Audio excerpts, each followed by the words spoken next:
नमस्कार श्रोताओं, रेडियो रंग 89.6 एफएम पर आपका बहुत बहुत स्वागत है। आज की इस खास चर्चा में हम बात करने वाले हैं हमारे अपने जिले की कुछ अहम घटनाओं की।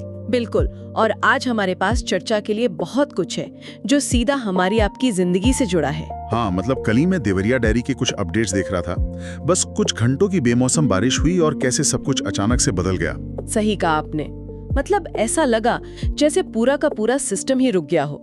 65 गांवों में एकदम से अंधेरा छा गया। 65 गांव? अरे बाप रे। हाँ, तेज आंधी की वजह से 33 केवीए लाइन पर पेड़ गिर गए। और देखिए, ये तो सिर्फ शुरुआत थी।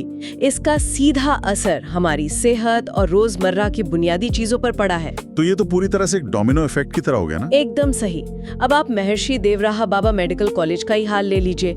मौसम बदला तो अचानक मरीज बढ़ गए, लेकिन बिना बिजली के इलाज में 3-3 घंटे लग रहे थे। उफ, 3 घंटे? मतलब मरीज वैसे ही परेशान और ऊपर से ये इतना लंबा इंतजार। और मैं तो कहूंगी कि सिर्फ स्वास्थ्य ही नहीं, आर्थिक चोट भी बहुत गहरी लगी है। ईंट भट्टों पर जो लाखों की कच्ची ईंटें रखी थी वो बर्बाद हो गईं, आम और लीची की फसलें गिर गईं। मतलब किसानों और व्यापारियों की हालत खराब है। लेकिन एक बात बताइए, ये देसई देवरिया में डीजल पेट्रोल की इतनी किल्लत क्यों हो गई अचानक से? अरे ये भी तो सीधे बिजली से ही जुड़ा है ना। जब बिजली नहीं होगी तो हर जगह जनरेटर चलेंगे। अच्छा हाँ, ये बात तो है। तो जनरेटर चलने से अचानक डीजल की मांग इतनी ज्यादा बढ़ गई कि पेट्रोल पंप ही खाली हो गए। इस तरह पूरी सप्लाई चेन ही टूट जाती है। समझ गया। श्रोताओं, कहीं मत जाइए। रेडियो रंग 89.6 एफएम सुनते रहिए। चर्चा बहुत गहरी होने वाली है। जी बिल्कुल। और एक और बड़ी बात जो जमीनी स्तर पर सामने आ रही है वो है लोगों का गुस्सा। बरहज के जयनगर इलाके में लोग स्मार्ट मीटर लगाने के खिलाफ सड़कों पर उतर आए हैं। हाँ, मैंने भी सुना था ये। लेकिन लोग नई तकनीक का इतना विरोध क्यों कर रहे हैं? मतलब स्मार्ट मीटर तो अच्छी बात है ना। देखिए, बात बिल न देने की नहीं है।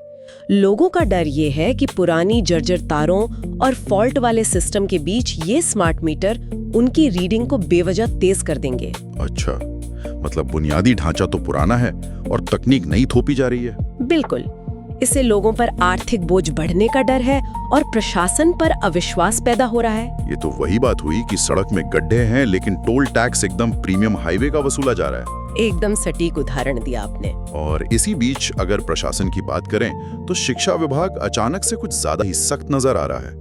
मैंने सुना गौरी बाजार में कुछ स्कूलों पर कार्रवाई की गई है। हाँ, केडी मेमोरियल और आरएस एकेडमी को बंद कराने का नोटिस थमा दिया गया है। ये बिना मान्यता के चल रहे थे। एक स्कूल तो प्राइमरी की मान्यता पर हाई स्कूल चला रहा था। बिना मान्यता? मतलब ये कैसे मुमकिन है इतने सालों तक? दरअसल होता ये है कि स्कूल शुरुआत में 5वीं तक की मान्यता लेते हैं, फिर गांव देहात में अभिभावकों की मजबूरी का फायदा उठाकर उसी बिल्डिंग में 10वीं तक की क्लास शुरू कर देते हैं। प्रशासन सालों तक आंखें मूंदे रहता है और फिर अचानक एक दिन कागजी कार्रवाई पूरी करने के लिए ऐसे नोटिस भेज देता है। अरे, फिर बीच सत्र में ऐसे स्कूल बंद होने से उन बच्चों के भविष्य का क्या होगा जो वहाँ पढ़ रहे हैं?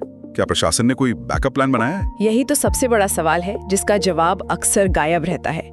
कागजों पर स्कूल बंद करना आसान है, पर उसका जो असर बच्चों की पढ़ाई पर पड़ेगा उसकी जिम्मेदारी लेने को कोई तैयार नहीं है।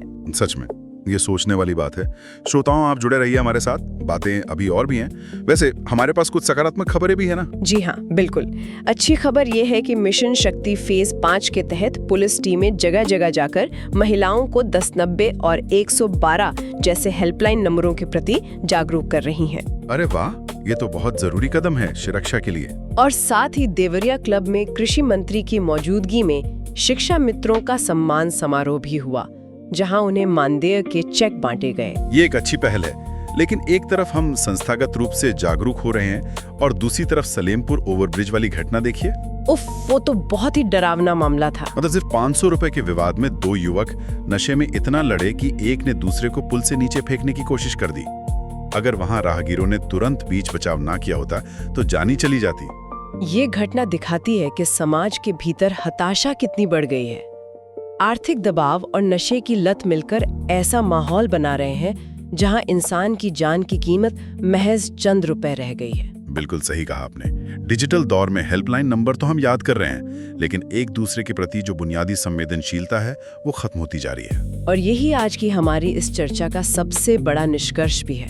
जी, चाहे मौसम की मार झेलता हमारा सिस्टम हो, प्राइमरी मान्यता पर चलते स्कूल हो या सड़क पर झगड़ता समाज हो, प्रशासन सब कुछ स्मार्ट करने की कोशिश कर रहा है, पर बुनियादी ढांचा आज भी पुराना है। एकदम सही।